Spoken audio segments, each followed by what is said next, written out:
name is Brian Schuler. I'm the student body president at ASCW. I want to thank you all for coming today. I think this is a very important event. Today, as many of you all should know, President McGinty is here, willing to hear and have a dialogue. I want to tell you a little bit about how this came about and ASCW's role in this meeting. This all started with ASCW back in September in the Board of Trustees meeting. We had a meeting for the dedication of the classroom in the Art Museum. And this included a dinner, as many of these events do. I had the unique opportunity to sit at the same table with President McGinty. And we talked about a lot of things, but we talked for a long time about diversity. And diversity is not something that I am an expert in. I know it's important. But I was very excited to hear that the administration had already been looking at this issue for some time. And President McGinty expressed to me that he wanted to start getting involved with students, wanted to talk to students, and wanted to hear from them. This, I felt, was a great opportunity to bring in students and have an opportunity. We were very excited, and it looked like, and what we saw is the administration making real change. The change that was occurring this semester was articulated in that dinner, that there was a desire to make real change happen during this semester. So we went back, and I talked to members of UMC, told them about this, and encouraged them to put together a plan so that they could come and provide an opportunity to have dialogue with President McGinty. They came back with a plan that was quite long. They wanted to have a plan that had talked with many groups, synthesizing many ideas, and many different opportunities to have discussion. However, I was frustrated with this timeline. Knowing that change was looking to occur this semester, I was impatient. And it was already about October. And so I rejected their timeline. I told UMC that they needed to have something planned sooner. We couldn't wait and potentially miss the opportunity, in my viewpoint. I want to say that I understand that this has caused some issues and has potentially caught some people off guard. And I apologize for that. I do still feel this is a great opportunity for dialogue. This is a great opportunity to move forward on some of these issues. And I hope that it can start as a beginning, not as the end of a process. With that, I'd like to introduce Ryan from the union. She will be moderating tonight. And I hope that we can have a great opportunity here for people to address some of these important issues. Thank you.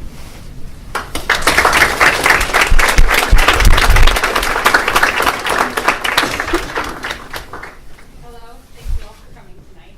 As Brian mentioned, my name is Ryan O'Neill, and I've been asked to moderate tonight's meeting. My role will be to present the agenda, open the floor for comments, and to make sure that anyone who feels empowered and safe to speak may do so. As Brian mentioned, this meeting came about because President McGinty reached out to ASUW administration asking for student opinion on campus climate issues. Over the past several months, President McGinty has been reaching out to various communities asking for information, perceptions, and thoughts on campus climate. This meeting is the result of his intentional outreach to students. Our goal tonight is to provide students an opportunity to share with President McGinty their experiences. We all commit to a high level of civility and respect for all participants. Speaking of respect, at this time I'd ask for everyone to silence or turn off their cell phones.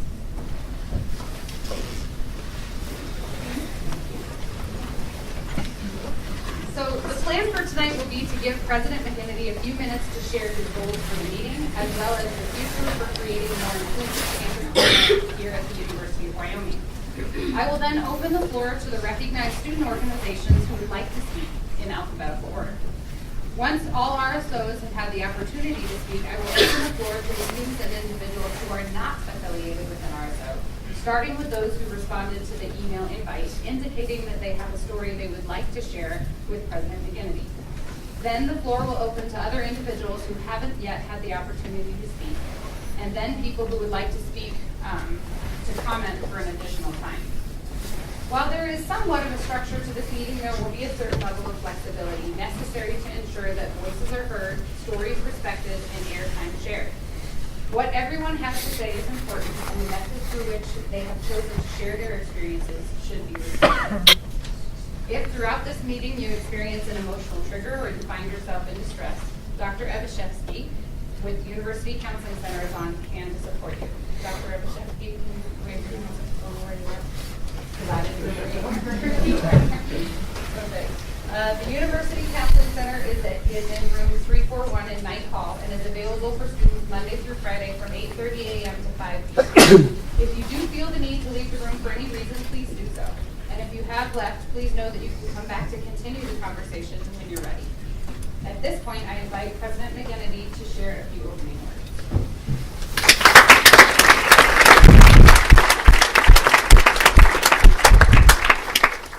Thank you very much. It's great to be here with you on this particular topic.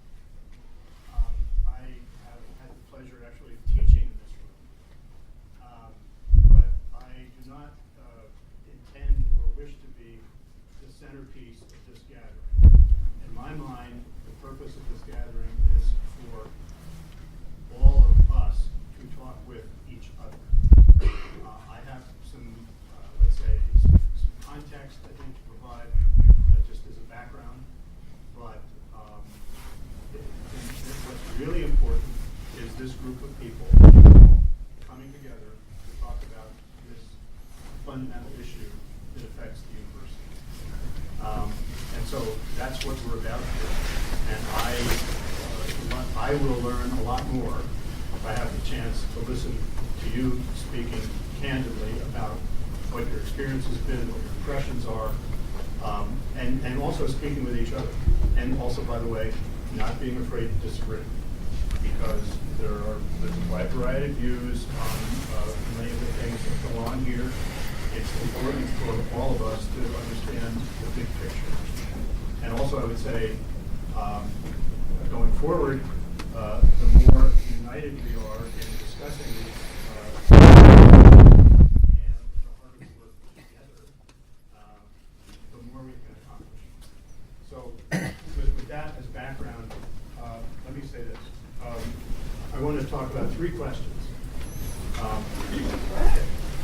I was a history major undergrad, and I'm an old guy, so I'm also a part of history. Or a piece of history, we might say. But still, the way I think about things is, okay, where are we today, and how did we get here? And more specifically about the issue we're talking about tonight, diversity. Is this a new problem, or is it an old problem? Or what's been done, anyway? So I'm going to talk a little bit about history, a little bit about what we've been doing recently. Brian and Ryan each touched on it a little bit. But then, what do we do going forward? Those are the three things I want to touch on. And agree. But with respect to history, consider this. There are no fewer than 1, 2, 3, 4, 5, maybe more, but 5 attempts to address the issue of diversity at the university. Going back to the first one, 1986. That was when there was the creation of the Office of Minority Affairs. Let me just interrupt for a second and identify my esteemed colleague, Vice President Bill Gurn, who may have as much institutional history carrying around in his head as anyone in the room. I'm not sure, but anyway, he's a resource. He's been a resource for me. So we'll get to that. I didn't introduce you, Bill, just because you're late. I'm sure it was worthwhile. But anyway, what has happened in the past? 1986, Office of Minority Affairs. And each of these things reported to the president. In the 1990s, there was the creation of the Minority and Women's Advisory Council, or MIWAC. This is what one learns by talking with faculty who've been around for a while. In 1996, there was a lengthy race relations action plan developed by the administration at that time. In 1999, at least this is all more or less in the white house, so it's all not that much. There was the President's Advisory Council on Minorities and Women's Affairs, or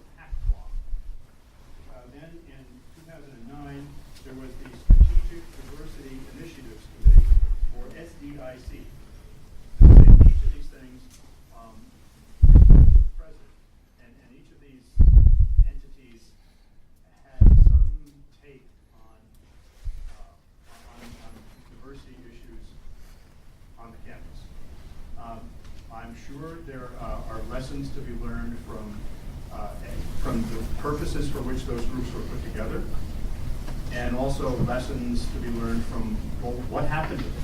They withered away. I don't know what happened to them. I only came to the university in 2007 in the fall, which would have been somewhere between TACMA and SDIC.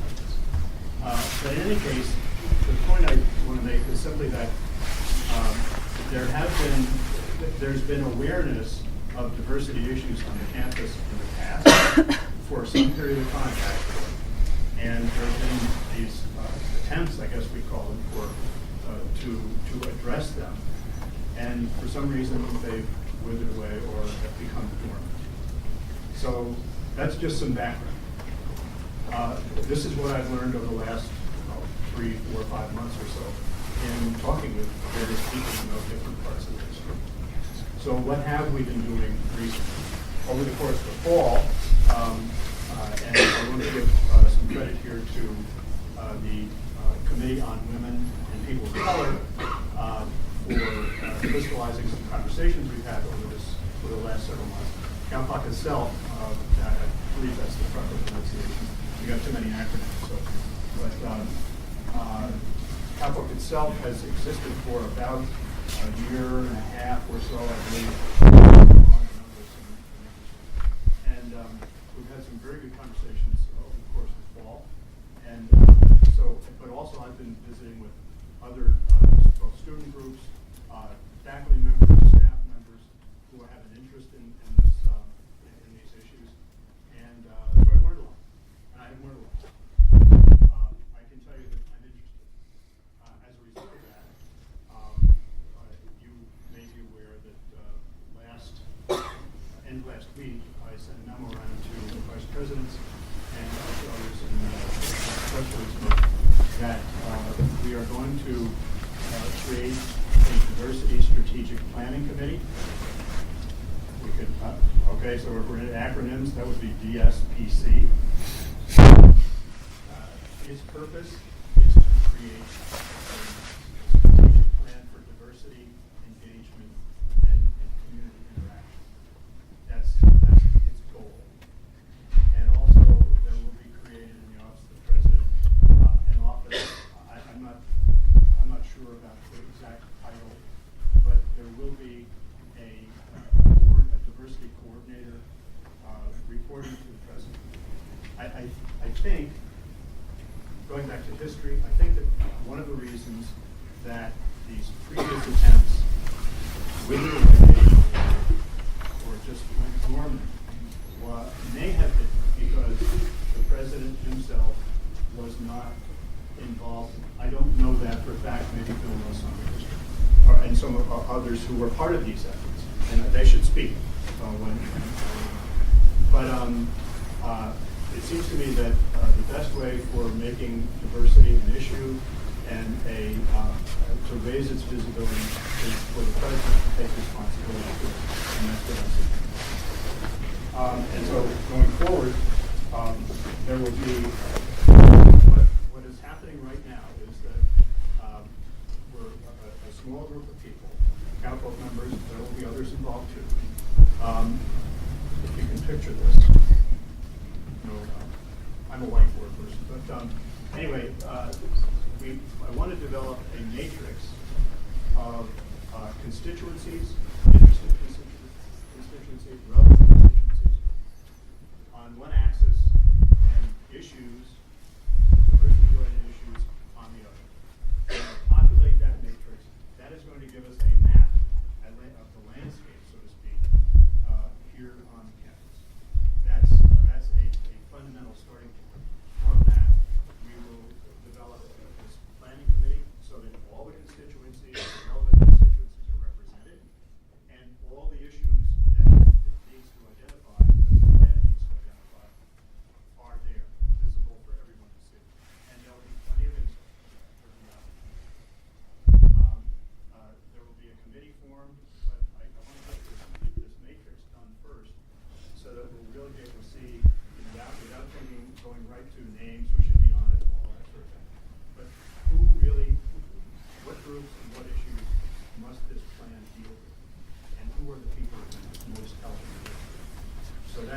that's going to be that process.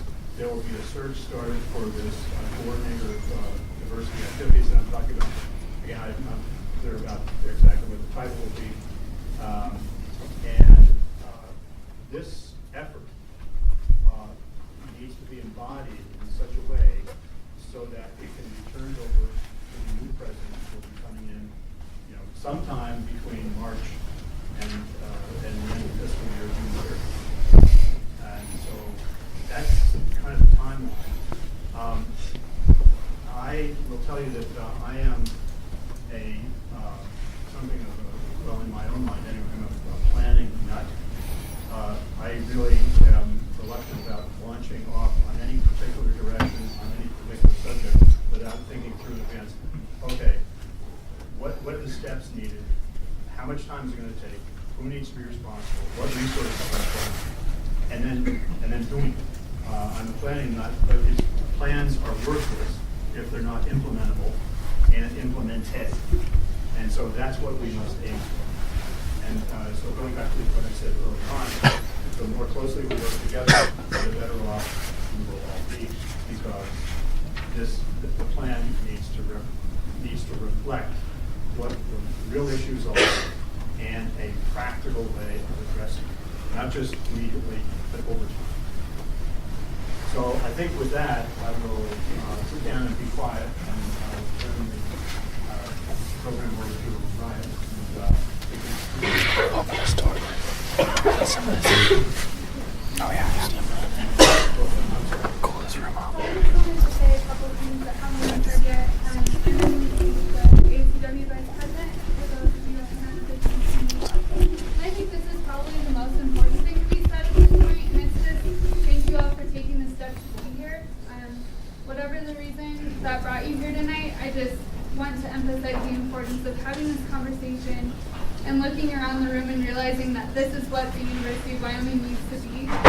It needs to be a place of love and opportunity, and I hope that with these conversations moving forward, it's something that we can pursue together. It's something that you can educate one another, myself included. I just would love to work with all of you to make this something so positive for the university.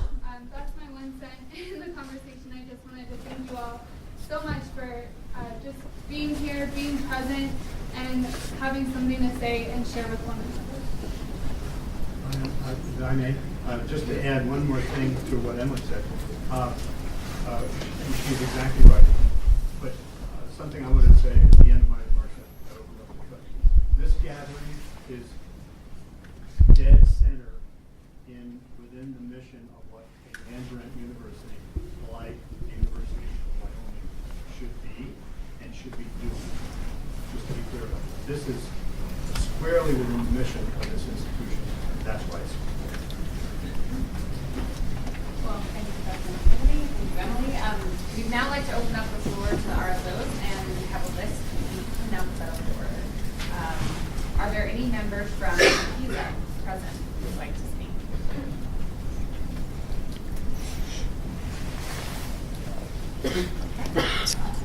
Are there any members from Abilities who would like to speak?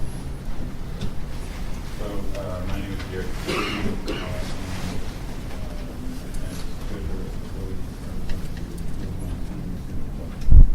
Thank you. First, I just want to address some of the things that both Emily and President McKinney kind of brought up. The first move towards diversity on this campus had nothing to do with administration. It was students. It was students that organized into a wide variety of RSOs and established the Ethnic Cultural Media Center, which we now know as the MRC. And that happened as early as the 60s and 70s. I also want to address the fact that Emily said that she would like to learn and be educated by us. I want to challenge you to educate yourself. It is not the responsibility of marginalized students to educate you or to educate President McKinney on these issues. There's books, there's internet, that's where you go. Next, I just want to give, obviously my name is Natasha Mitchell. I'm a senior in History and African American and Diaspora Studies. Served last year as the Director of Diversity and Outreach for ACW. I've been seen doing a lot of protests and things like this on campus. And I just want to give you a little bit of historical context from my perspective as a history student. UW has struggled publicly with issues of prejudice since the Black 14 incident in 1969. In this incident, 14 Black football players were suspended from the team for discussing a protest against BYU and the LDS Church and their racial and exclusionary policies. In the early 90s, UW became home to the violent and controversial Matthew Shepard incident, as well as discrimination and violence against Black students, which ultimately forced the Department of Justice to intercede with an independent investigation, which pressured UW officials to institute ethnic studies programs and other resources. In the last 20 years, there have been multiple diversity analyses, surveys, and committees, multiple directives, suggestions, and plans of action. Yet still, all levels of an administration, ASUW, and the United Multicultural Council have failed to protect the interests of marginalized students. In the last 2 years, UW administration rallied to eradicate diversity and globalism requirements in spite of student protests, knowledge of potential deleterious effects on campus culture, and a working knowledge of best practices for diversity and inclusion at the collegiate level. They were inactive when Black students' lives were threatened by a gunman last fall during the Black Lives Matter protests, and are once again under investigation by the Department of Justice for this incident. ASUW actively defied their own legislation, Resolution 1743, by refusing to take a strong stance on the diversity and globalism issue, canceling diversity training last spring, and failing to hold an integral program accountable. Even more troubling, the United Multicultural Council has consistently taken the side of the oppressor by staying neutral and recalcitrant in times of great political upheaval and student need, while actively failing to voice concerns of minority students as they are bound by Senate Bill 1528. Instead, the group has focused on programming events and creating an unsafe and exclusionary space for many marginalized students. None of these institutions have adequately addressed recent incidents of discrimination, including but not limited to the infiltration of the BSA group message platform by white students who spread hate speech and racial slurs, Metro members who were harassed and made uncomfortable by demeaning work and community event during the big event, as well as Native American high school students who were racially profiled, accused of shoplifting, interrogated, and held at the University of Storr. It is not enough to be compassionate. We must act. The fact that everybody seems to feel that these are issues is not enough anymore. The historic inaction by all bodies is why we, frustrated marginalized students, seek autonomy over this process. My name is Chanel Benish, and I'm a sophomore here at the university, and I'd like to explain why we are here at this event. We feel that the recent national campus climate issues that have happened across the country, for example, the University of Missouri, UC Berkeley, and also Yale University, has given us a platform to launch our own campus-wide movement to deal with these issues. During just this semester, we have already been experiencing several unnerving instances of discrimination, including those that have just been mentioned, but those are the only instances that have been publicized at this university, and I encourage you to reflect upon the incidents that have may not been brought to light or shared at this time. Discrimination is not a new concern on campus, and it has been happening for many years, and in many cases is the daily experience of marginalized people on this campus. We believe that this endeavor by UMC, ASUW, and President McGinnity will be ineffective and will only dilute the unique lived experiences from each marginalized community because we are competing for both time and space. We also do not believe that these parties will be genuine or will bring about genuine change when this meeting has concluded due to the inaction preceding several calls to action in the past. We hope that by standing in solidarity, we can present the collective demands of our movement to bring about genuine change towards bettering the quality of life for marginalized students on this campus. We are Breakthrough YO. We are a coalition of students including Metro, Spectrum, BSA, ASLIFE, KOF, and individual students, allies, faculty, and staff. Breakthrough YO is committed to standing in solidarity as marginalized communities while also acknowledging that our experiences are different. In order to combat collective concerns for campus climate and safety on the University of Wyoming campus, we do acknowledge that we do not represent all marginalized students on this campus, and we only speak on behalf of those that we have contacted and who wish to stand with us in solidarity. We ultimately seek to make sure every marginalized community at the University of Wyoming is given ample time, space, and safety to speak on their unique lived experiences, apply pressure to the University of Wyoming administration to implement policies to deal with these campus climate issues, and hold the UW administration accountable to their actions in regards to current and future campus climate concerns. Now is the time for change. We can no longer wait idly by for any institutional power to accurately represent our desires and needs because it is not economically or politically opportune. So with that, we're going to go and move on with the demands. As a collective unit, we have a small list of short-term and long-term demands to move forward this dialogue here at the University of Wyoming. We acknowledge that many of these demands are not new concepts and by no means come directly from us, as well as a few being actively pursued currently at the university. There are countless people across this campus that have been advocating for these changes for years, but we feel it is important to outline what is most important to us as students from a collective marginalized experience. To begin, we will now list four short-term demands. Number one, we demand individual town hall meetings be held which target specific marginalized identities and communities so all are given equal time and space to express the unique concerns they have on campus. Here, these marginalized communities can present specific demands and recommendations unique to their lived experiences. Two, we demand by the end of the 2015 and 2016 academic year, an external and independent agency evaluate campus climate issues throughout the university, as well as the current retention and recruitment efforts by the university targeted towards marginalized students. The results of this evaluation should be released to the public as soon as possible. If the effort is already underway, then the agency should be identified immediately and the results released to the public upon completion. Number three, we demand by the end of the 2015-2016 academic year, the university release detailed policy initiatives to implement in the coming years to combat campus climate issues identified through the individual town hall meetings, as well as the external and independent agency evaluation.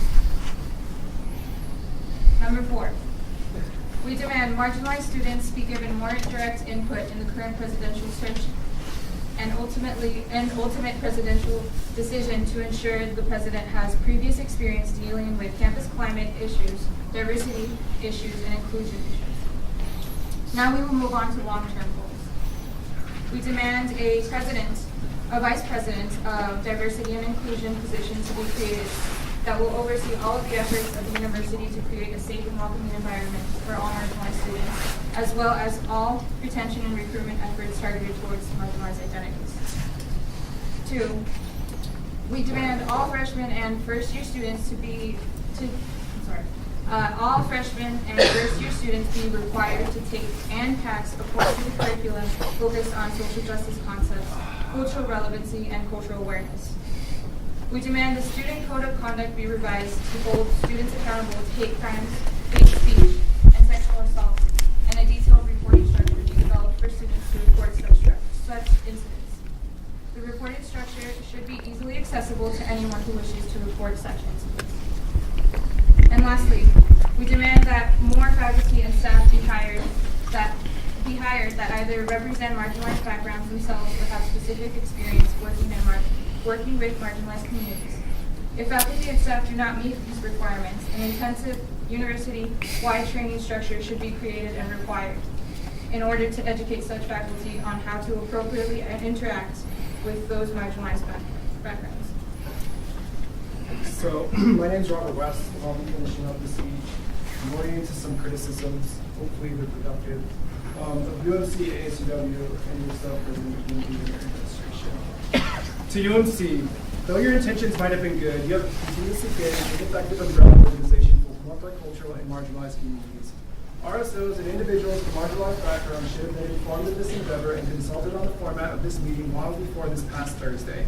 And throughout the 2 months you have been in conversations with ASUW and President Kennedy about this endeavor, regardless of the political pressure they were putting on you to do what they would wish you to do. If your ultimate goal is to support and advocate for marginalized students, ask yourselves how you can effectively do so, because you Because we are telling you right now that what you're doing is not working for us. If you want to stand with us, then stand with us as equals instead of believing that you know what is best for us without consulting us.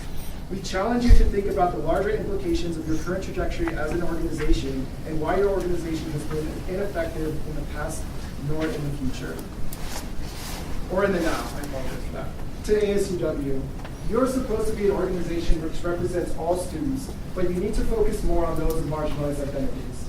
You have a historical precedent of creating unsafe and unwelcoming environments for marginalized students, as well as taking little to no action when campus climate issues have arisen in the past. As of right now, we as marginalized students do not trust you. You must work to gain our trust back, and you must determine if you are here to support us as your constituents, or you are here to support the political and oppressive institution that the university currently is. If you want to stand with us in solidarity as allies, we will welcome you. But we will only welcome you if you acknowledge that this movement in which you are determining the direction and the purpose, not your organization. To President McKinney, we acknowledge your recent endeavors to create University Diversity Strategic Planning Committee, as well as the Coordinator for Diversity position within the Executive Council. Though we believe these are good first steps that countless people across this university have been advocating for years, there are still questions of power, budget, qualifications, and structures surrounding these initiatives, and more details need to be released in regards to those questions. As you have said yourself, more must be done. We want to challenge you to think beyond your own transition and think of the now, because we are living in it now, and right now these issues are real. They affect our daily lives, and we demand they be addressed. Though we want to share our lived experiences with you and all of the staff throughout your administration, this format you have set up is not effective. To think you can put all marginalized populations in a single venue in one night to share all of their lived experience at once is naive and will only serve to dilute what you are hoping to gain from our communities. We will share our lived experiences with you, but only when we have been consulted and only when we are given ample time, space, and safety to do so. With that, we as Breakthrough UIO, in solidarity with the student organizations, individual students, staff, and faculty who have showed up tonight with us, will now be walking out of this meeting. We walk out with this to say, though, we will not be going away, and we will not be disappearing. We find campus climate issues extremely important because we live them on a daily basis. And we want to have an open, honest, and inclusive conversation about these issues in the near future, but only when we have been consulted on the format of such conversations. We want our demands to be taken seriously, and we want them to be given due diligence by you, Mr. President McKinney, and your administration. We will continue to put pressure on you and your administration in whatever manner necessary to hold you accountable for the demands we have given you and the actions you have taken in response. When you are ready to have an effective conversation about campus climate, by giving every marginalized community on this campus the time, space, and safety they need and deserve to address their unique concerns, you should contact us. Thank you for your time and have a great night. Our contact information is on the letter I gave you.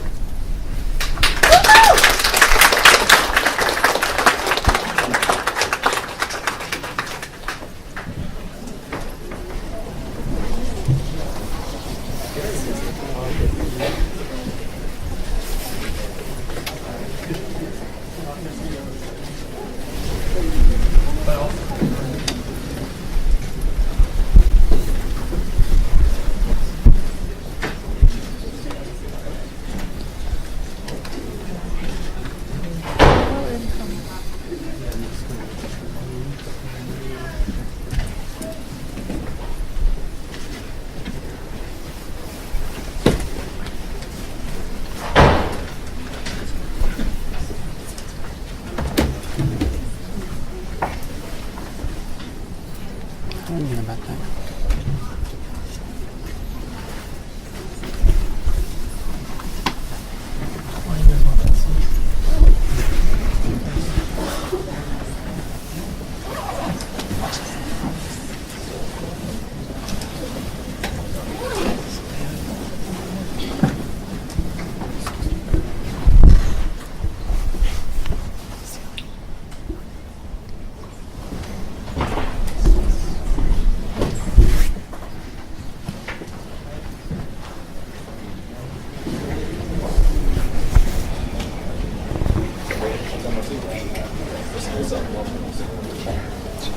On the floor, there's a few more seats over here if you'd like to choose.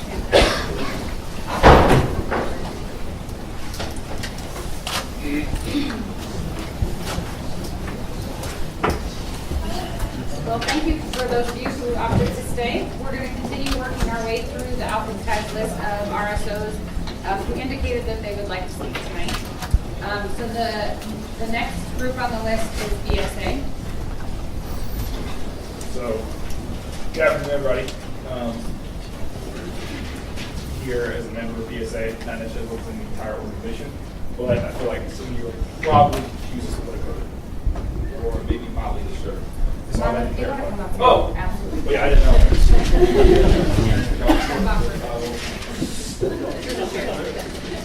I think comedy makes things up. By the way, let's do it on the fancy. But anyway, so I feel like we should, one, clarify why we're here, right? So there were a few things mentioned that occurred, things that are true and factual. For example, there was a gunman at the Black Lives Matter where people were peacefully protesting. Someone did pull them surprisingly, and there were death threats. You know, professors that have been harassed. There have also been students that were told, you can't park here on the bridge, why can't you park here? Because that's what happens at UW. Factual, we actually pulled it up. So, these things have happened, okay? This isn't random. This isn't out of nowhere. This isn't come out of thin air. This is a historical issue. And basically, you seem confused, just fucking it up. Why? Why? And so I propose to you is that maybe, just maybe, people are not walking out of disrespect because they're tired.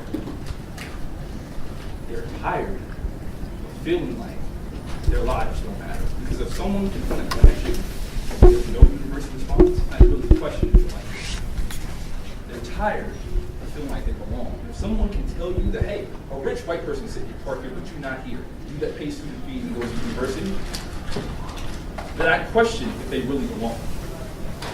An administration that says nothing or does nothing or doesn't know about it, that's kind of scary.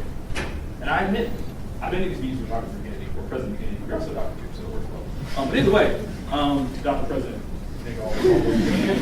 but anyway, we've been in these meetings, we made progress, we made discussions. The biggest thing we talked about is continuity.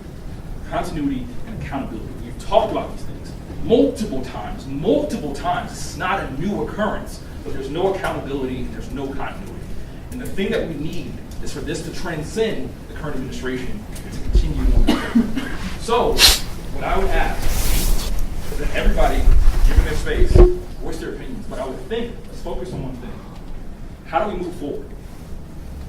How do we facilitate this conversation so that this doesn't happen again? How do we develop policies and procedures at universities so the next time someone points a gun at a student, something happens? And that can be said for many things. Mental health, sexual assault. We don't need to go down the whole list. There's plenty of things we work on. But the bottom line is, we as a community, and I say we because we're all Wyoming people, cowboys, cowpokes, cowboy jewels, and horse to have. So we're all with that boots too. So I don't know. But anyway, so we're all part of that, right? We're all part of that community. We all care about this university. We want the university to tier one to be the best. But to be the best, we have to act like the best. We can't really react, we have to be proactive. And so I challenge you and encourage you, yes, voice your concerns. I'll be here. I stayed because I knew people would be of concern. I stayed because I knew there'd be doubts. I stayed because I knew there'd be confusion. I will stay here as long as necessary. But let's think proactively in the future. What can we be doing now, tomorrow, next week, forever, so that we don't have these issues anymore, and we don't have this conversation anymore, and we don't have Kakamawad, just boom next time, okay? Whatever that acronym we want to come up with. Let's move forward. We've been trudging our past for long enough.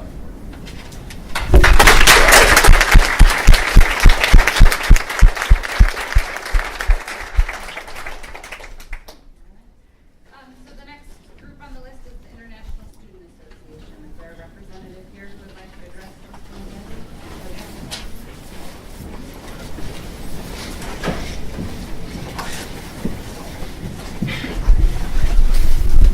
Ladies and gentlemen, my name is Vikram Singh. I'm the events coordinator of 5XA, and right now I'll be representing them here. Well, I suppose I can tell you that what we see here is a failure to communicate. I understand that a lot of them have concerns, and representing the international students, which are the community on campus, I believe I can say that we all do believe in having real dialogue. I think history speaks volumes when you consider that progress, although should be taking place gradually, almost always comes like a step function. People meet the wall, and then they have to go on the other side of the wall. And let's not do that. From here on, I think, sir, I know respectfully you are going to leave here soon, and you kind of inherited this. But what we need here is real dialogue. What we need here is real change. What we need here is to come together and bridge the gap. The failure that has existed between the administration in understanding the students' concerns and the students in actually voicing their opinions and actually coming out and speaking. And let's create a forum, let's create a space where we can all speak. And that's what I'm here to tell you. We all believe in dialogue, and the more dialogue there is, the more space there is for us to come speak, and only then can we really create change. Thank you.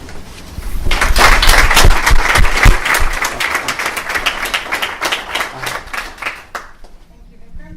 The next group on the list is Keepers of the Fire. Is there a representative here who would like to speak?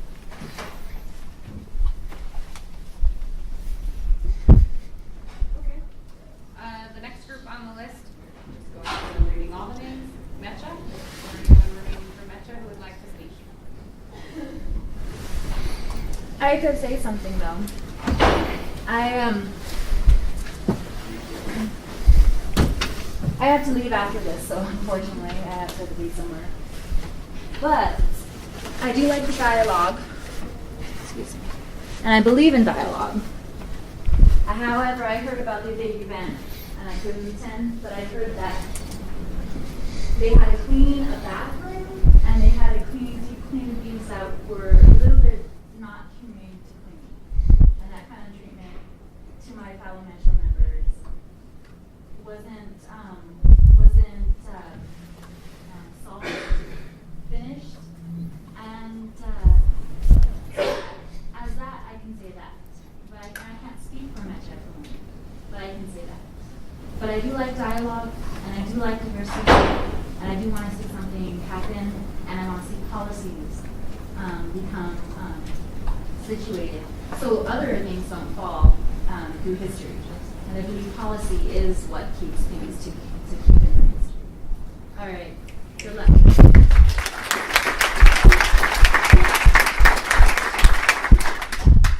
The next group on the list is Real Women, Real Bodies. Is there a representative here who would like to speak?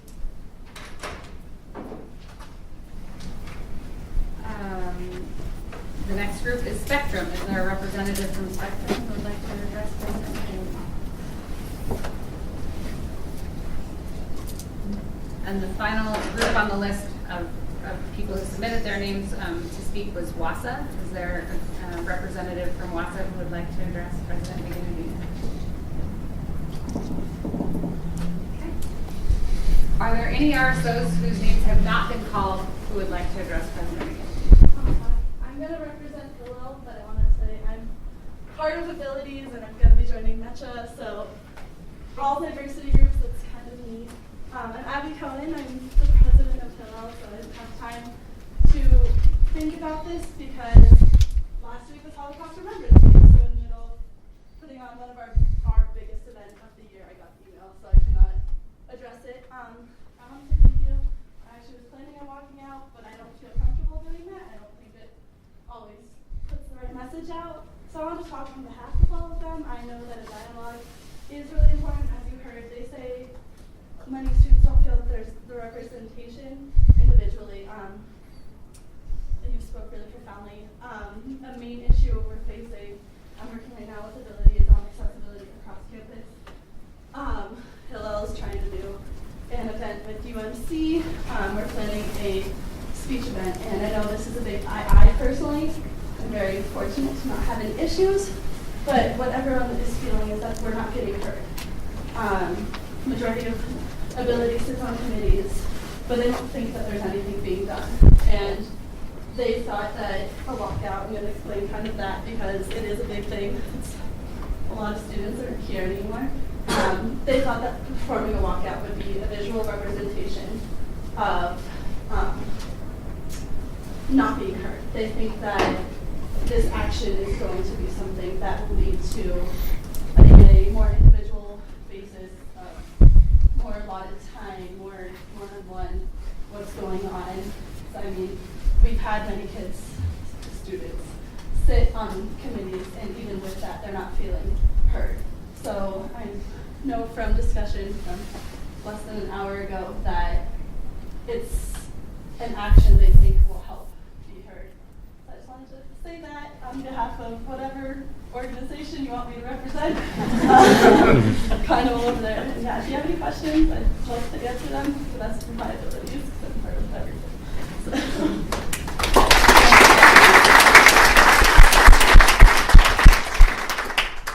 Are there any other RSOs whose names weren't called who wanted to address President McKennedy? Please.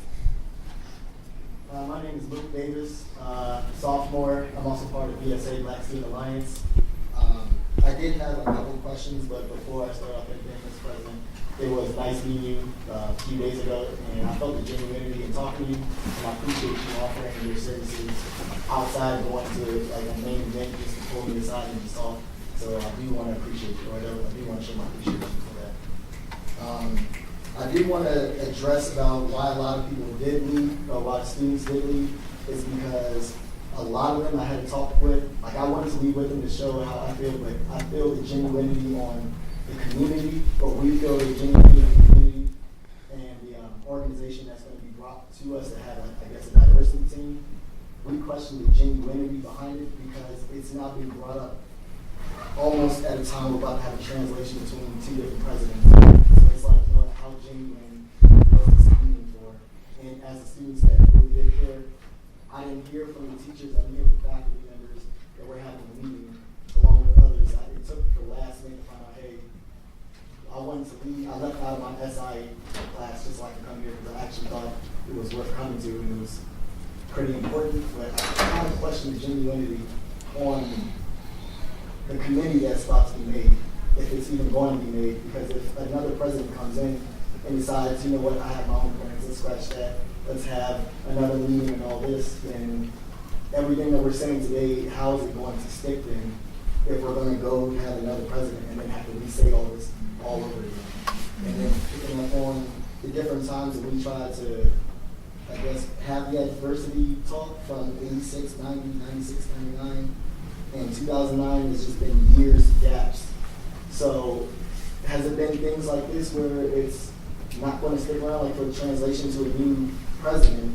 How solidified is it to have this committee? And is this committee going to be made by us, the students, or is it going to be made by the higher-ups? I don't know the military terms, that's not bad to say higher-ups, but is it going to be made by the higher-ups? Or is it going to be actual consulting all the different groups, maybe having different members from all the different groups becoming part of that committee? It's important to us. So I kind of did question genuinity on how serious the committee was, because I'm for the committee. And not, a lot of people don't like you, and I was the owner, but talking to you, I actually got it. I actually started genuinity behind you. So I wanted you to say that I've seen it. And I think I'm pretty decent at picking up on people's personalities. You know, but that was my first word.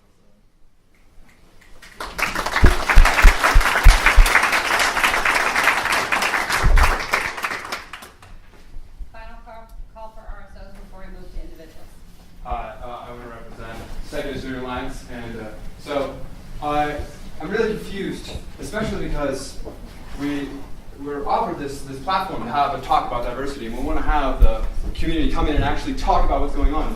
I really appreciate how you laid out plans, and I haven't heard much about what's going on in diversity. I participated in some of the events going on around campus, and I know that we have some sort of tension going on in the country. This is we've seen in Missouri, we've seen just at Hartford yesterday, we had at Yale, and I'm really hopeful that this kind of community, this intellectual honesty where every comment so far has offered up this dialogue with me, but they literally all walked out the door. I can't appreciate having a community where we want this dialogue and yet we refuse to participate. And having a community where we refuse to participate, it baffles me, especially when I know what it's like to have to be subject to discrimination, and I know what it's like to have to go through this. I also have seen what happens to all of my fellow students, and I know what it happens to be that kind of person. But when you refuse to stand up for yourself, and when you refuse to not just stand up for yourself and stand up here, I want to commandeer this meeting, and then I'm going to declare that everyone in here should leave. We're going to stand out. It seems absurd to me. And I guess now, if we can make recommendations and we can challenge that, we can set curriculum for the freshmen, I really hope that we include in the Western Canon 1984 by George Orwell. We really want to have a discussion about what it's like to refuse to participate in our own democracy. We want to subject ourselves to this culture where we're going to focus on our feelings, and we're going to try and get progress by standing out and not participating. And it upsets me viscerally that we won't have this conversation. I don't know what the answers are, and I hope no one looks to me for these answers. But when you bring about this platform for us to discuss it, even if I'm going to admit it's probably not the most well set up and thought out, I don't want to. Excuse me. If you want to know why these people are doing this, why don't you go and talk to them? Why are you standing here talking to us when you should be bringing your concerns and questions to them? He just walked out. He just walked out. This is a very important concern. And you know what the answer is how do we get together? How can one person can meaningfully go together and say, hey, I want to make a difference. How can we make this difference? I'll go talk to these individuals, which I have. I have plenty of friends like this. But we go, okay, fine. Now we have a platform. Let's discuss strategies to make these things happen. Here are your concerns. We're literally doing that, educating ourselves on the concerns of these people. So if we could maybe draw the discussion back to things that we want to address towards President McGinnity, I think that might be a more productive use of time. Is there anybody, another individual who wants to speak, share stories? I will now open the floor for individuals who are interested in sharing stories. I have a few names here. Jess White. Is Jess White in the room?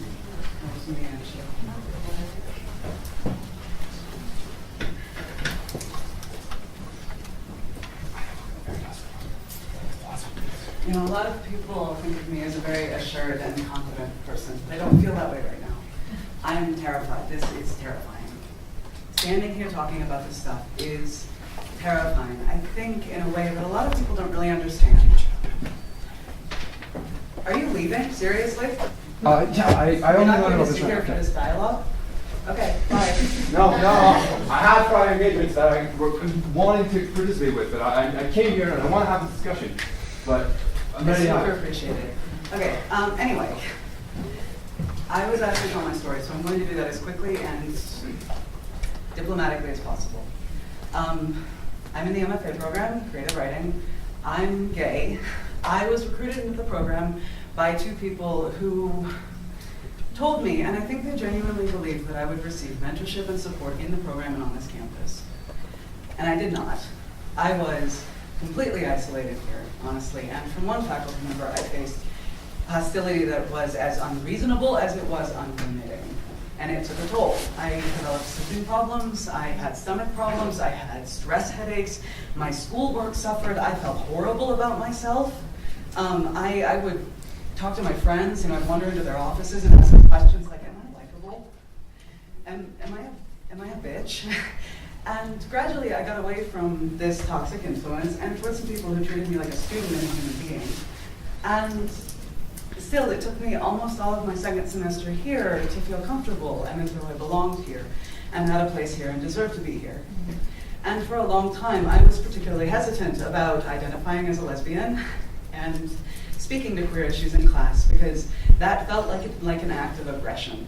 I felt like I was making a problem of myself, that I was the problem when I stepped into that space.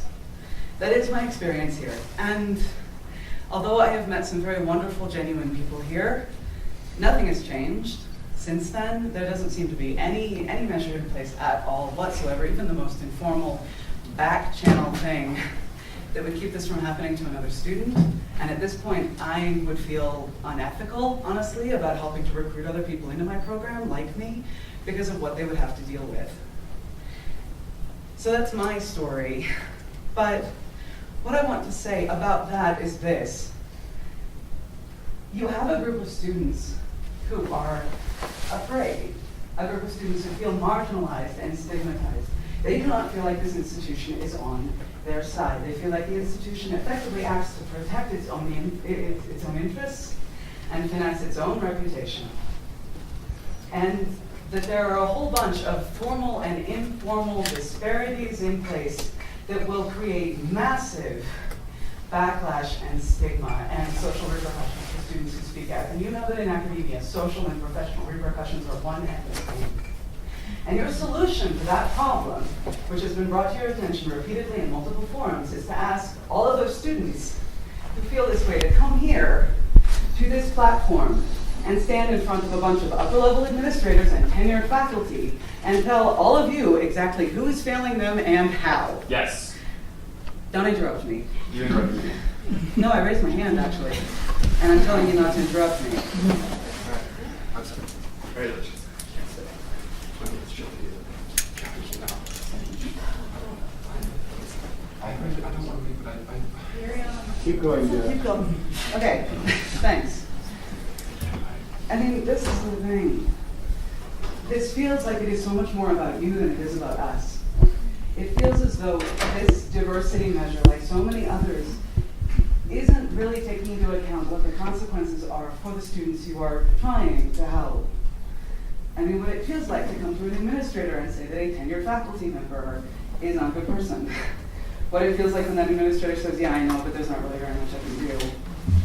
What it feels like to realize that there's just kind of nobody on your campus who does the thing that you're interested in, and that nobody seems to really even realize that, let alone understand that it's a problem. And what it feels like more or less to be stranded here in this community that continually brings everything back to how it can make the University of Wyoming look a little bit better, do a little bit better, how you can engage in dialogue on whiteboards. I mean, Jesus, what a metaphor. But, and honestly, I'm not sure what the answer is to this. I'm not sure how you can really change things without attacking the enormous structural and demographic disparities at this university that I think everybody at this point is aware of and cannot deny. But as we move forward, as your successor moves forward, hopefully with more meetings, you know, more than meetings that won't take place 5 or 10 years down the road, you think about what it means to come to this place, to feel this level of isolation, to know that you have only a tiny number of people like you at this university, only a tiny number of people who will listen to you and understand, only a tiny number of people who get it. And think about what you would want to change if you were in our shoes. Because if you continue to think of this as an administrator, you know, the man who sees one big happy family because he's effectively the patriarch, then the only thing that's going to happen is more meetings. And I'm sorry, but more walkouts. And I just want to say, before I finish, and I'm almost done, I decided that it was a good idea to stay here and speak. But I completely understand what they are doing, and I think that it was an incredibly brave choice. I think that those 4 young people who stood up and said all of those things were wonderful people. I'm incredibly impressed by them. I understand that almost all, if not all of them, are undergraduates. I mean, Jesus Christ. That was amazing. And they are the kind of people that you should be reaching out to and listening to. And everything they said about safety, about assurance, about proactive assurance, is absolutely true. I could not agree with them more. So thank you very much. And thank you to all of you for giving me this platform. And I don't know who that guy is, but I'm sure I'll see him around campus.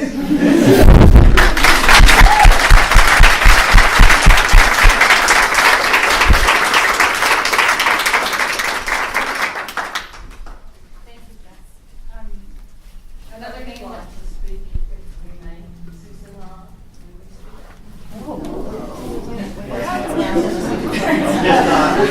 Very dramatic.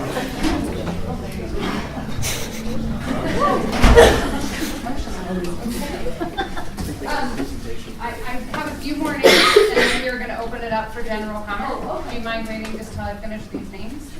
Okay. Megan Shanley.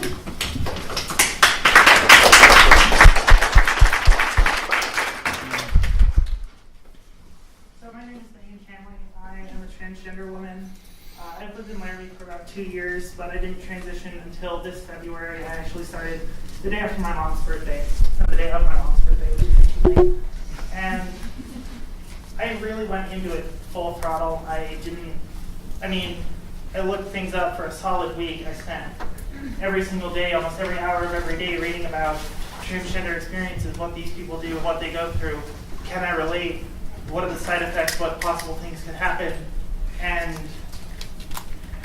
I didn't care about any of the negative things that could possibly happen to me because I knew I would be happier, and I have been.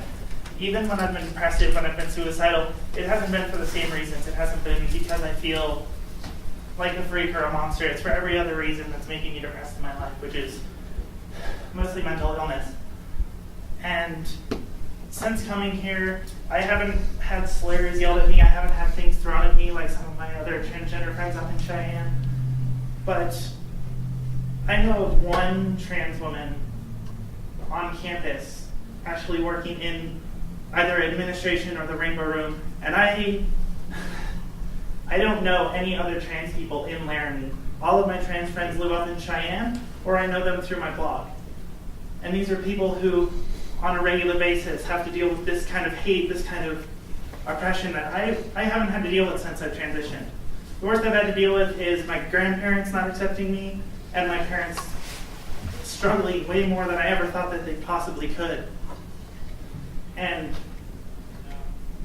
to come to a campus that prides itself on wanting to be more diverse, wanting to move towards diversity, where I feel like an island. I don't have anyone on this campus that I can talk to. My women's studies teacher, Bonnie, was the first person really outside of my group of friends and family that I was able to talk to about this because I didn't trust almost anybody. I told 3 friends before I told my parents. When I told my parents, I didn't really want to tell any more of my family. My family didn't know until I started actually taking hormones. And so to come to a campus and be told, we're going to help you be more diverse, we're going to give you this diversity, you don't see any fruition. There's been a lot of talk of dialogue, but you can have as many dialogues as you want, but if the people that are above you don't know what you're going through, can't relate to you, nothing changes. This is something that people will look at from the outside and they're like, they can say, I know what you're going through, I know you can deal with this.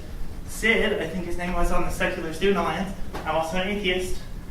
I am pansexual, I'm polyamorous, I'm in 2 relationships right now. And these are things that when I tell people, they look at me like I'm nuts. And so these are all these things that every single time I tell someone, I have had basically nobody be able to relate to me on any of these subjects.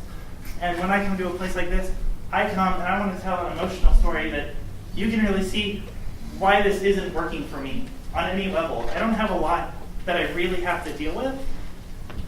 But when it really comes to improving things for everybody, for the better, for the marginalized people, I wholly stand behind the BSA, MECHA, every single group that actually deals with things like having guns pulled, having hate speech yelled at them on stage at an event that they're hosting. I'm a part of a group that doesn't have enough people to hold events like that. Even LGBT groups, I don't know a single one on campus. If they are, if you could email me, that would be great. I've worked in the Rainbow Room. There's nothing on transgender people. The books, the pamphlets. I have no idea what the transgender woman working in the union's name is. I was told, but I forgot. I can't find her. And so I just feel lost. I feel like I'm sitting here just waiting to get a degree so I can go somewhere else, somewhere where I can be related to, accepted. Because right now I have so many friends and family standing behind me telling me, like, I support you, I just want to be here for you, and that's great. But you can only go for so long without having someone else to talk to about your struggles. And it seems like the walkout is a hot subject, and it's not that they don't want to sit here, they don't want to talk, it's that they have come to understand, come to believe that no matter how much they say, it's not going to change, it's not going to be heard. People will sit here and listen, but then nothing happens. And that's what they're used to. This is not what they expect because they just believe it. This is what they expect because it's happened over and over and over again. And so it's great that you're willing to try. It's great that all these communities are willing to put in the effort for diversity, but when I can't find a single professor that I can relate to, when I can't find a single person in the union, in the registrar, I almost don't even care to speak because who's willing to listen? Thank you.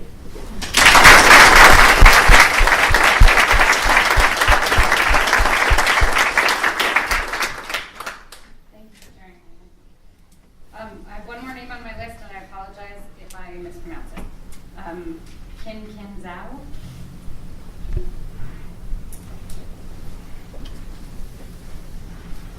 Okay. So, are there Oh, sorry. Lots of words. I'm so excited about names. Okay. So one letter to be read by a UMC member. Thank you.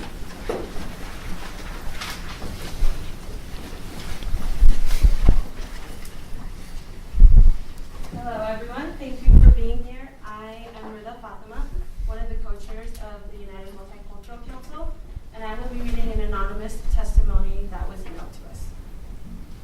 I am a first-year MA student at UW, and I'm the first person in my family to go to college. As a first-generation student and as a woman of color, I am used to feeling underrepresented in the setting of academia. However, it was not until I came to the University of Wyoming that I experienced feeling marginalized and discriminated against. I think first-generation students face a unique set of challenges, and there's research on this subject that should be considered in order to improve the campus climate here at UW. Being discriminated against should not be one of these challenges, but for me, and I'm sure for other students, it has been. Unfortunately, the discriminatory treatment I have experienced here has been from faculty due to a much greater extent than from my peers. A couple of weeks into this semester, a professor began treating me unfairly.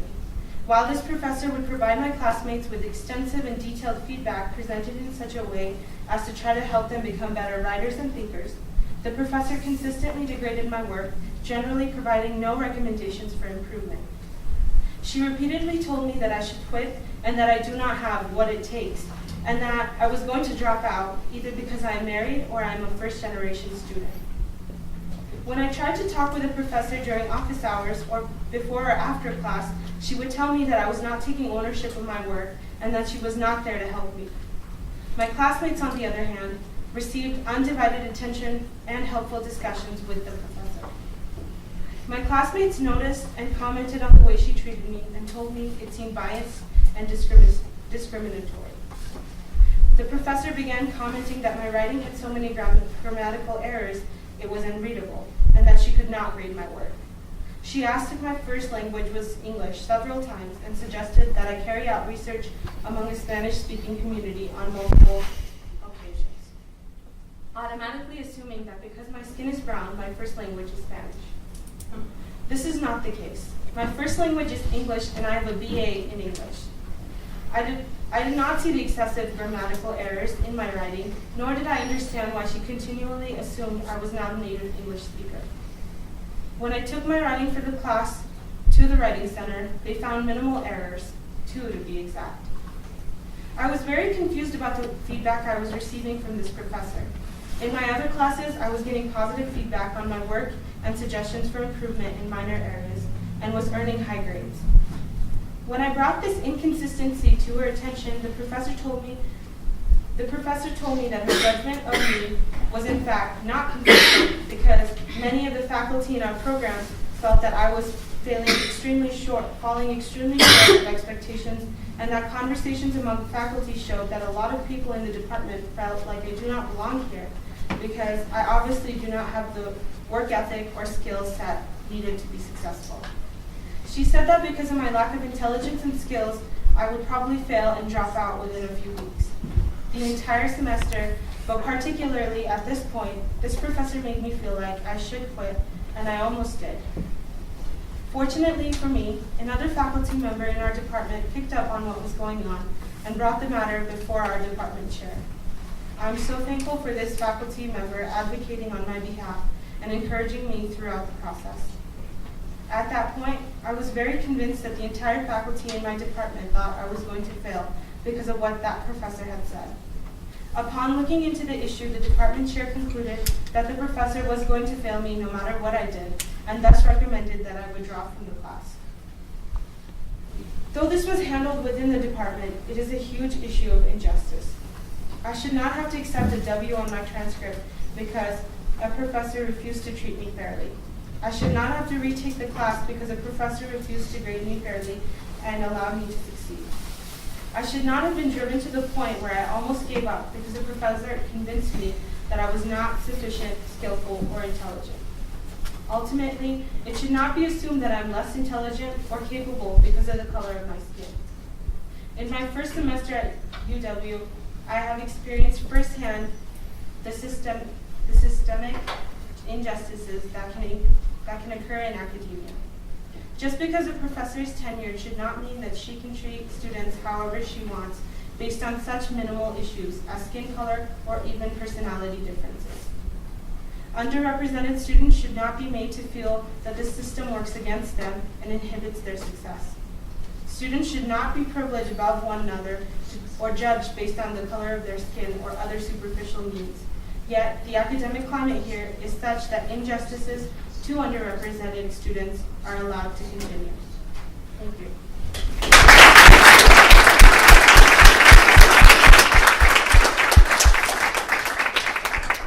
Thank you, Jenny, for sharing the letter. Are there any other individuals who would like to address the president at this time?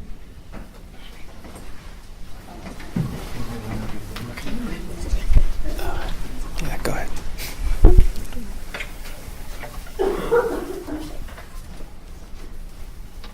I'm one of the few people on this campus, much less in this room, who can address you as an age peer.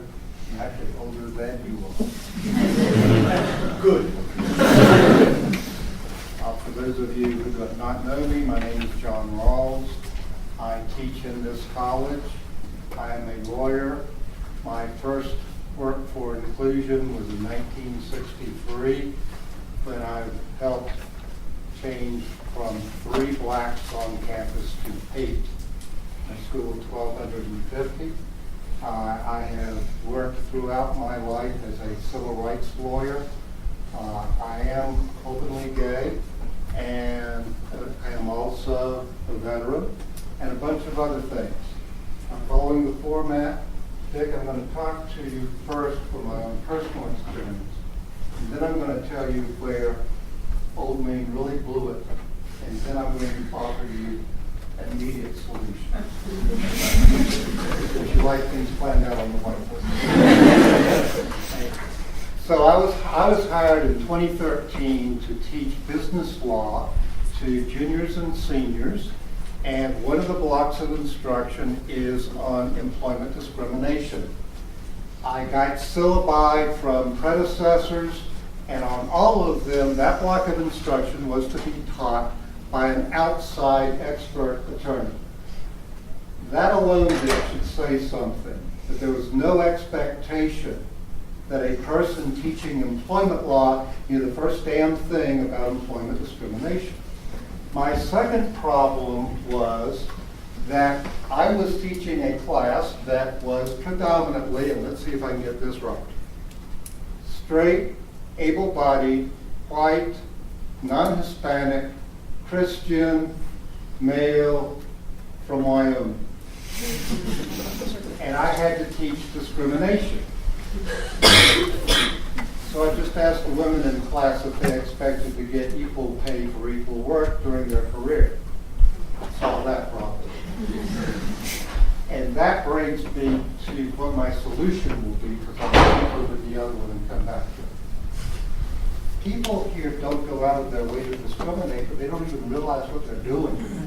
They don't go out of their way to commit microaggressions, but they do it.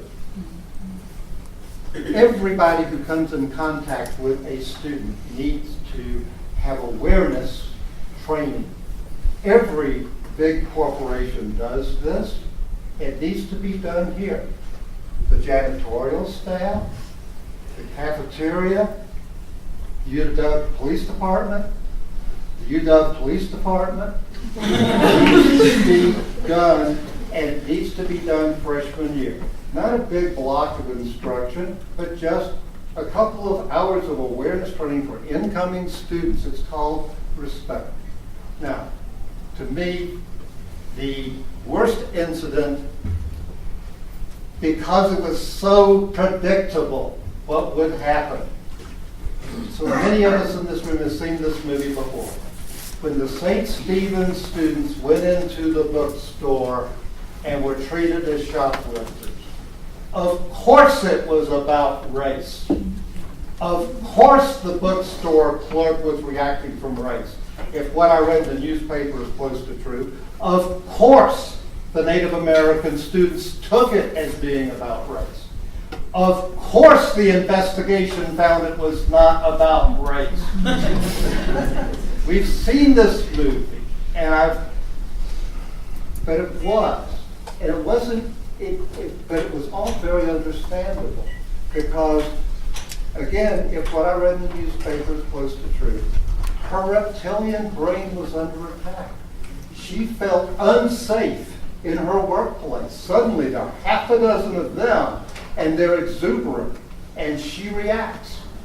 And nobody who she calls gets it from our perspective, so of course apologies were made. But look at it from the Native American students. They wanted a safe place to come to. And by safe, I'm not talking about rape and murder. I'm talking about the ability to be themselves. And that's what we all need. And I'm being all-inclusive, not just disabled or gay or race or religion or all of the categories, but even my straight, able-bodied, non-Hispanic, Christian males, white males from Wyoming. That's why there needs to be something done in orientation for first-year students, whether freshmen or transfers, needs to be done for faculty, needs to be done for staff, just to get us aware of one another and the fact that there really is diversity in the equality state.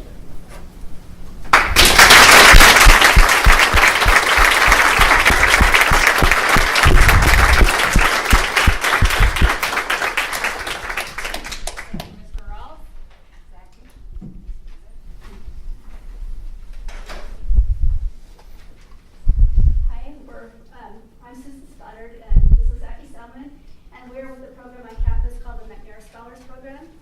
We work with first-generation, low-income, and minority students to help them be successful in graduate school and earn a PhD. And we're here to share a couple of our stories from our students' perspective. And these are stories that we have shared over the years with people in a place that I would hope heard these stories and could have made a difference. Because they could have made a difference, and they haven't. That's why I'm very proud of one of my McNair scholars who stood up here and walked out, Norma Lira. John.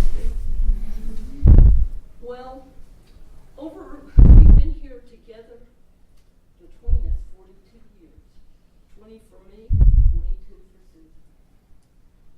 One of the things that we're most proud of is that I don't think there's many places on campus that can say 1/4 of the students we serve are minority students. They come to McNair Scholars, and they come there for the support, academic, the support for who they are as individuals, for support coming to us where they are, and we're going to help them. If they can't write, that's all right. We'll find them a tutor. We have a person who came to us who couldn't write and has a PhD now. So, I like the message that you wrote. And every year, we are moved to tears after the fact, and sometimes right in the meeting. But every year, students come to us, our minority students, in tears. Doesn't matter if they're women, doesn't matter if they're men, it doesn't matter if they're straight, it doesn't matter if they're gay, they cry. Tell them why they cry. It's just about to make me cry. One story in particular, a student who now has a bachelor's degree in social work, soon to have a master's degree in kinesiology and health, working on a second master's degree in social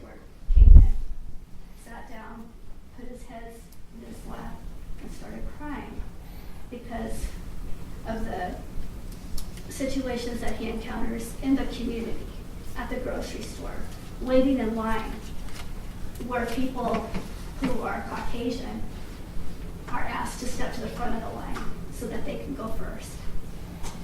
He experienced that on a regular basis and stayed at UW so that he can make a change where he's from on the reservation. And so his kids can have a better life, not having to hopefully deal with some of the things that his family has experienced. So that's one of the stories. That's one of the stories from one of our students. We also had a lot of interaction.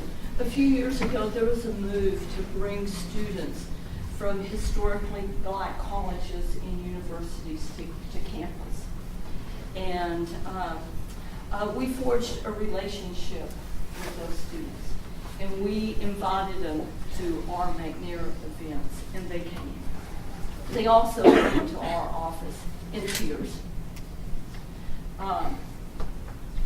The treatment that they got in their labs, and these are motivated students who were willing to come, motivated black scholars, undergraduates, who were willing to take the chance to come to the University of Wyoming, even though their parents were scared to death for them to come here. They came. And not in every instance, but in many instances, in their labs. Because they're young scientists, they're working in labs. The treatment that they received, it was racist treatment, many, many, many times. And I don't have time here to go into the details of all that. But the most hurtful to them was when they went into the community and they would walk in groups of 2 or 3. And the inward, from passing motorists, from people walking on the other sidewalk, from people down in Jubilee days, the inward, the inward, the inward. And we still hear from some of those students. And we still keep their picture on our desk. And we still come to things like this to speak out and to say to our administration, we know why those students walk out. Because they're sort of like us. We've heard things are going to change. I keep the faith that things are going to change, but I haven't really seen them change. Except in one instance. That's Dolores Cordova. And Dolores, administration, if you guys want a lesson in how to make diversity work, talk to Dolores Cordova every time you can. Walk through that hall of the Union every time you can. And look in the Rainbow Resource Center. And look in the Multicultural Center. And look in the Women's Center. And look in the Non-Trad Center. You know who made that happen? Dolores Cordova.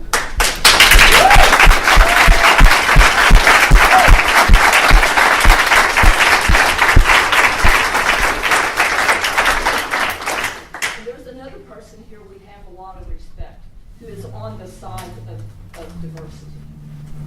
And that's Deborah Littleson. If you can't get what you need from financial aid, and we all know if you walk up to that counter, sometimes you don't get the answer you want. You call up and you say, I want an appointment with Deborah Littleson. She'll help you. She understands. She knows. And then there's another person, and then we'll sit down and hush. But there's another person working quietly behind the scenes who is part of upper administration. And I want y'all to know his name, and I want you to know that he is trying. And that's David Jones. We don't see him a lot out among the students. We don't hear him speak a lot, but he's there.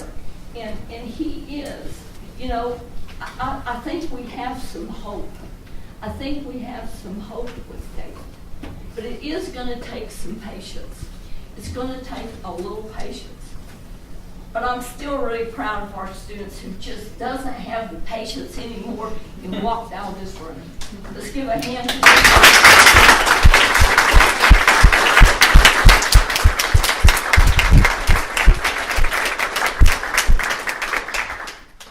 Thank you, Susan. Is there anyone else who would like to comment further? Go closest and then please.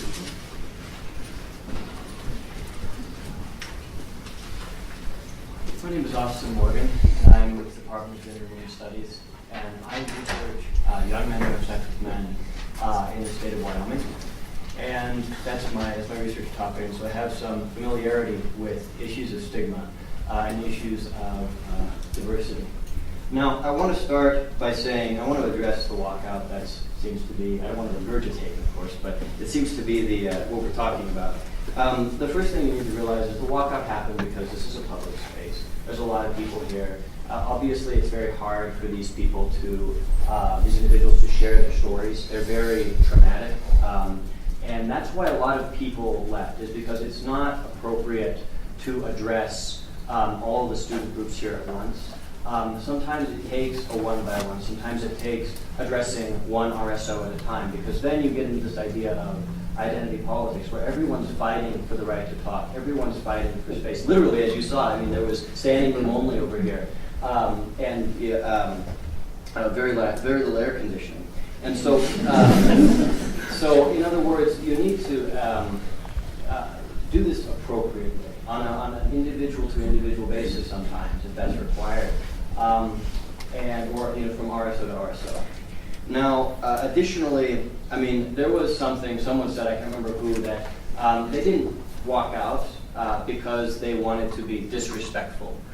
They didn't walk out because they wanted to send some kind of, we're not going to cooperate message. This wasn't a shutting down of the dialogue, okay? This was because, as Susan and Zachy pointed out, this was because they're tired.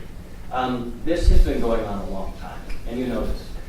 People have been talking about diversity on this campus for a long time, but that's the whole problem, is that there's too much talking and there's not enough action on behalf of the administration, frankly. So I want to address, and maybe you remember when Jean Kilbourne was here, and I want to speak to something that you said. This was shortly after the two students committed suicide, and you said, literally, and I was there, and I know that you said, hang in there.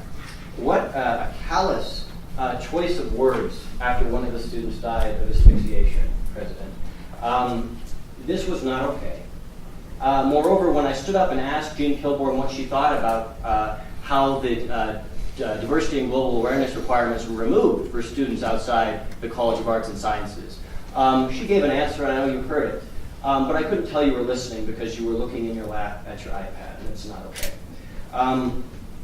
Moreover, I would say that I trust you. I do. I believe in you. People have come to me, and I have these conversations on a day-to-day basis because it's the work I'm interested in, it's the research that I do. People say, I want him to leave. I don't like the president. I say, I trust him because he's working on these issues. He's at least moving forward. I heard that a student told you that you should take a more active interest in mental health, and so you went to the residence halls and talked to students asking how they were doing. This is good. This is progress. Sean Blackburn, you talked about how there is a stigma in rural society about seeking mental health care. You made a public statement. This is good. This is progressive politics. This is true. We need to recognize that these barriers to accessing that care exist. These are good things that you've done. And so I want you to know that I believe in you and I trust you. I have faith in you. But please, please do not make me regret defending you in front of the people who talk to me. Moreover, I want to say that you should listen to the faculty. As you know, there were faculty among the people who walked out. There were faculty. That should tell you something on the faculty side of things, that the faculty, too, are tired. Even, as you noticed, the white faculty are tired as well of watching the administration not take action on issues of diversity. This should tell you that there is a faculty opinion on this issue of diversity. What you should do is you should set up a panel. You need to talk to gender and women's studies. You need to talk to the African American diaspora studies. You need to talk to Chicana studies. You need to talk to English. You need to talk to education, because they're doing research in multicultural education. They're doing that work. They're producing that scholarship. You need to talk to these people, and you need to get an opinion from the faculty. Because the opinion among the faculty, and I can tell you this because they tell me this all the time, the administration does not listen to us, period. So you need to get the faculty together, and you need to have them discuss this. And in an appropriate venue, and it might take a while for them to come to some kind of consensus, but a policy list does need to come out of this, a set of policy recommendations for the university to pursue, and ones that you can put into action now before God knows who is selected to be our next president, which, as we mentioned here, is a very important goal for this movement, is to ensure that students and institutions that are involved in diversity have a say in who our next president is. Who she is, I would say, which should be a good starting point. And also, they should have an experience in diversity issues. It's critical. Now, I want to address as well the spending of the university, the spending habits of the university, because not enough scrutiny. You've not been under enough scrutiny, because there's this relationship between the community and the university, and it's very odd. But there's not scrutiny of university spending. The Gateway Center. There are people on this campus who can't get it in their minds how administration could spend this much money on a building that is designed strictly for PR, when the money could have been allocated to humanities departments who are struggling because money is being pushed to the STEM fields, or to the abhorrent and rachitic mental health facilities on campus. And there's a person here who can attest to that. Ultimately, this was an example of UW's self-worship, the idea of spending all of this money to build this masturbatory structure to memorialize the university. This is not okay. It's not okay to have cocktail parties with donors and trustees at the Gateway Center when we don't have institutions allocated to help people struggling with mental health problems. Now, finally, the D&G requirements need to come back, period, for students outside the colleges of arts and sciences. I'm on the Arts and Sciences Curriculum Committee, and I can tell you that everyone on that committee shares that opinion, including the Dean of Arts and Sciences, Audrey Shalinsky. So I would say that there is a huge, huge, huge faculty support for this. And as you know, there were protests held to bring D&G back. We need to. There's an engineer in the audience, Marlon Holmes, not to point you out. And he's doing great work with his research. He received, how much was your grant that you got? $200,000, something like that. Yes, incredible grant. My point is that there are aspiring engineering students who believe that they still need diversity and global awareness, because engineering is a globalizing field. A lot of the people going into engineering, look at the engineering students, a lot of them are international. And so this is proof that the engineering is an international field. It's something that has a lot of diversity. In the sciences especially, the diversity within the sciences is increasing. So it's proof that there are, even for students with majors outside the College of Arts and Sciences, there are precedents in place, or there should be precedents in place to ensure that they get that diversity training so that they can be successful in their field, and also so they can avoid the kind of microaggressions that Mr. Rawls talked about. Thank you.